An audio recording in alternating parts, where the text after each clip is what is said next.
I hope we can get a good perspective from Texans about El Paso, about San Antonio, maybe Austin, Dallas, Fort Worth. The whole state is under siege with this crisis at the border. Title 42, the ending of Title 42 has been put on hold. Justice Roberts has suspended the Biden administration's efforts to end it. It's pretty sick that we're using a COVID-era policy, I mean, to keep the borders as flimsily secure as possible. The last policy that works, according to Republican Texas Congressman Tony Gonzalez last night, but it's crazy. This is a completely broken system. If we have to rely on a COVID-era policy to enforce our immigration system, well, we have a real problem, Houston, a big problem. I want you to hear Tucker Carlson last night describing the conditions in El Paso, Texas, a formerly thriving, beautiful little town right across the border.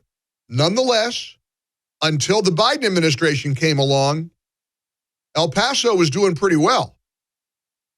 What's happening right now in this country is unforgivable, unsustainable, immoral, and catastrophic.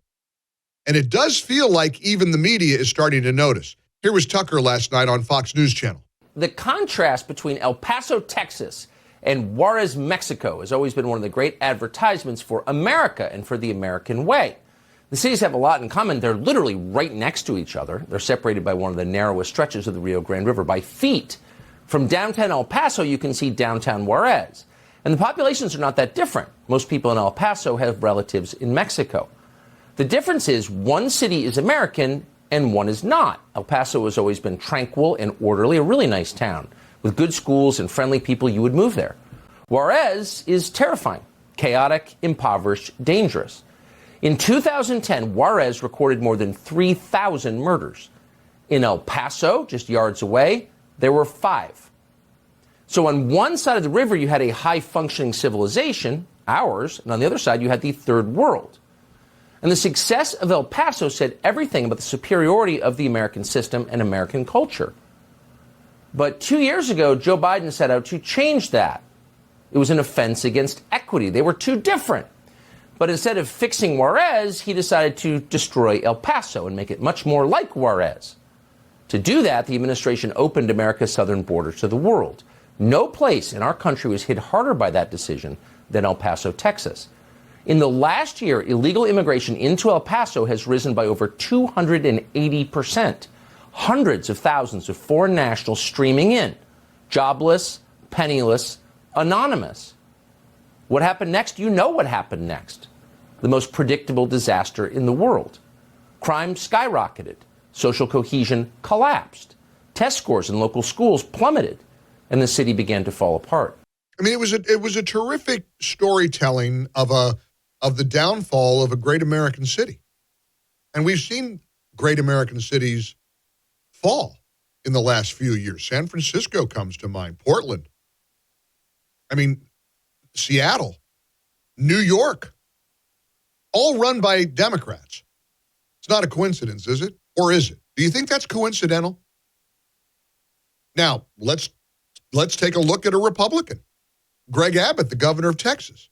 I saw a headline this morning on Fox News. As a response to the crisis in El Paso, their Governor Abbott is sending in 400 National Guard. 400 members of the National Guard. What's that going to do? 400? Why don't you send 4,000? Why don't you send 40,000?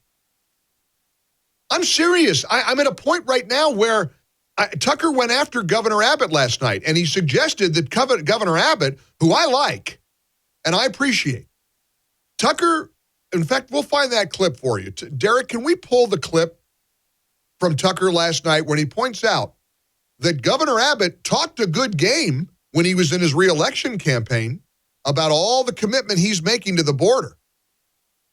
But you're going to look at El Paso and send 400 human beings representing the National Guard to a city being overrun by thousands of illegals? Something's wrong here. Somebody has got to explain to me what has prevented Governor Abbott, a Republican governor in a red state like Texas. Sorry, Beto lovers, Texas is still a red state.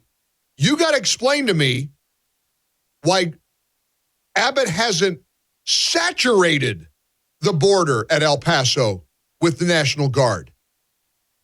Why does he not want to do anything about it? 1-800-655-MIKE.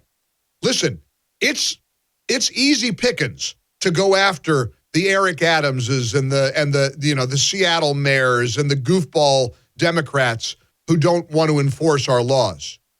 But I think we got to look at some of our own. And that means that includes the failure of a Texas governor to do something about this border invasion. 1-800-655-MIKE. And I think invasion is starting to be the right word to use here. We're being invaded. My heart goes out to people fleeing, tyranny and abuse, but this has become catastrophic for the United States.